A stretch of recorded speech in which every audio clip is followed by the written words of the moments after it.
안녕하세요. 헬스데이터 A+ 장기현입니다. 2021년 우리나라 국민 독서 실태 조사 결과에 따르면 1년에 한 권 이상의 도서를 읽거나 들은 사람은 47.5%에 불과하다고 합니다.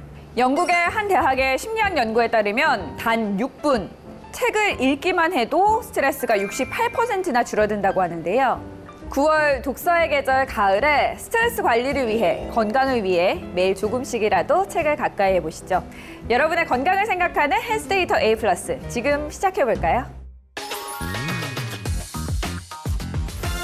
지난 9월 21일은 세계보건기구 WHO와 국제 알츠하이머 협회가 1995년부터 정한 치매 극복의 날이었습니다. 국민건강보험공단 빅데이터 분석에 따르면 우리나라의 치매 진료 환자 수는 2017년 약 249만 명에서 해마다 증가해 2021년 329만 명을 넘었습니다. 5년간 무려 32%가량 증가한 수치인데요. 국립중앙의료원 중앙치매센터 조사에 따르면 2020년 기준으로 우리나라의 65세 이상 어르신 10명 중 1명은 치매를 앓고 있다고 합니다.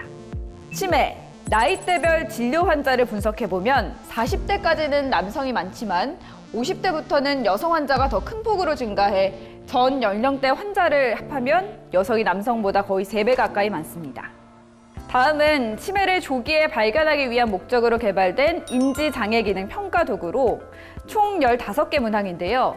이 중 6개 이상이면 정확한 치매 진단 검사를 받아보시기 바랍니다.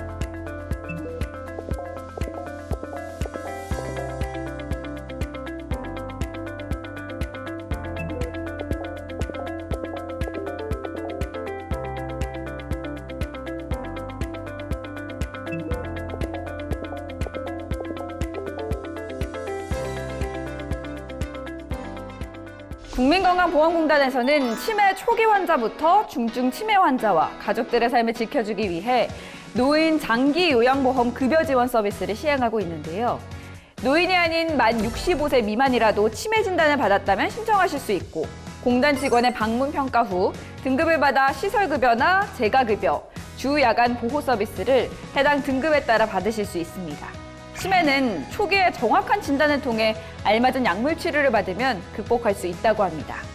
우울감은 치매를 더욱 악화시킨다고 하니 가족과 함께 긍정의 힘 내보시기 바랄게요. 국민건강보험공단 빅데이터 분석해 유행할 질환을 예보해드리는 방송 헬스데이터 A+. 다가올 10월 많이 발생할 질환은 무엇일까요? 첫 번째, 찌쯔 가무시병입니다.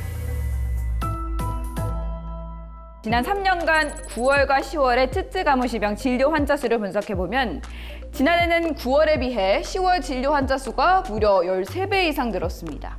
본격적인 가을이 되면 크게 늘어나는 찌쯔 가무시병에 대해 감염내과 전문의 선생님 연결해서 알아보겠습니다. 선생님 안녕하세요. 안녕하세요. 선생님, 찌쯔 가무시병이 무엇인지 자세히 좀 알려주세요. 찌쯔 가무시병은 오리엔티아 찌쯔 가무시라는 세균에 감염된 털 진드기의 유충에 사람이 물렸을 때 발생하는 급성 발열성 질환입니다.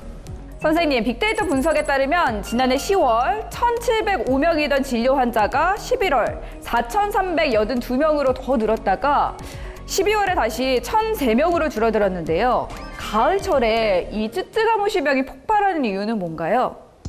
말씀드린 털 진드기 유충의 번식기가 10월, 11월경으로 야외 활동을 하는 분들의 노출 위험이 크기 때문입니다. 진드기에 물려서 이 병에 걸리면 어떤 증상이 언제부터 나타날까요?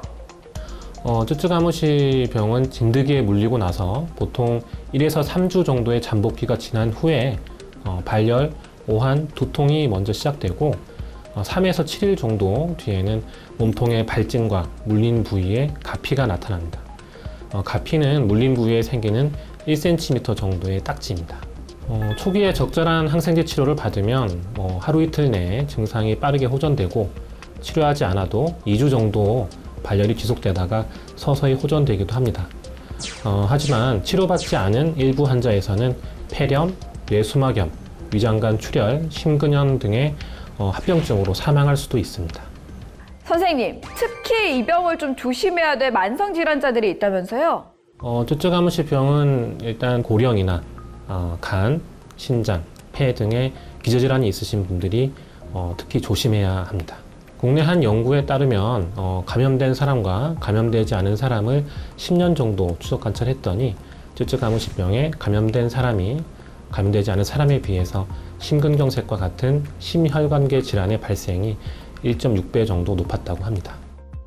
그렇다면 예방을 위해서 어떻게 해야 될까요?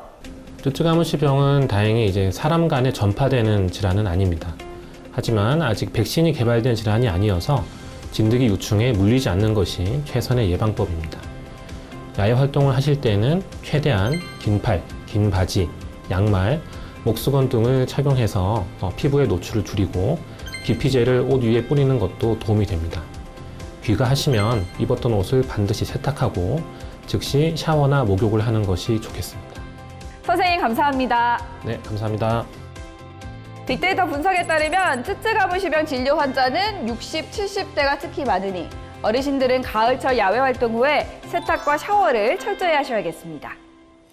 헬스데이터 A+가 분석한 10월 예상 질환, 두 번째는 변비입니다.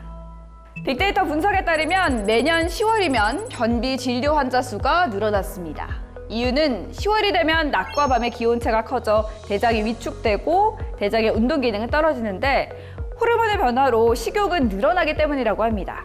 날이 추워지면서 수분 섭취량이 주는 반면 건조한 날씨에 체내 수분 증발이 늘어서 대변이 점점 딱딱해지는 것도 문제입니다. 변비는 배변 횟수가 일주일에 3회 미만인 경우, 배변 시 무리한 힘이 필요한 경우, 배변 후에도 잔변감이 있는 경우를 말합니다. 대장 질환이 있는 경우에도 변비가 생길 수 있으니 심각하다면 병원 진료를 받아보세요. 가을이 제철인 고구마는 식이섬유가 많아서 만성변비에 좋습니다. 고구마를 드실 때는 당근 주스를 함께 드셔보시길 권하는데요. 당근에 장내 비피더스균을 활성화시키는 물질이 있어 장활동을 도와준다고 하네요. 반듯하게 앉아 맞댄 양발을 손으로 잡고 상체를 천천히 앞으로 숙이는 운동도 변비에 효과가 있다니 기억해 두세요. 10월이면 단풍을 즐기려고 등산 계획하고 있는 분들 많으실 텐데요. 10월, 산에서 발목을 삐어 발목 염좌 치료를 받는 환자 수도 빅데이터상 늘어났으니 가을 산행을 할 때는 미끄럽지 않은 신발을 꼭 착용하시기 바랍니다.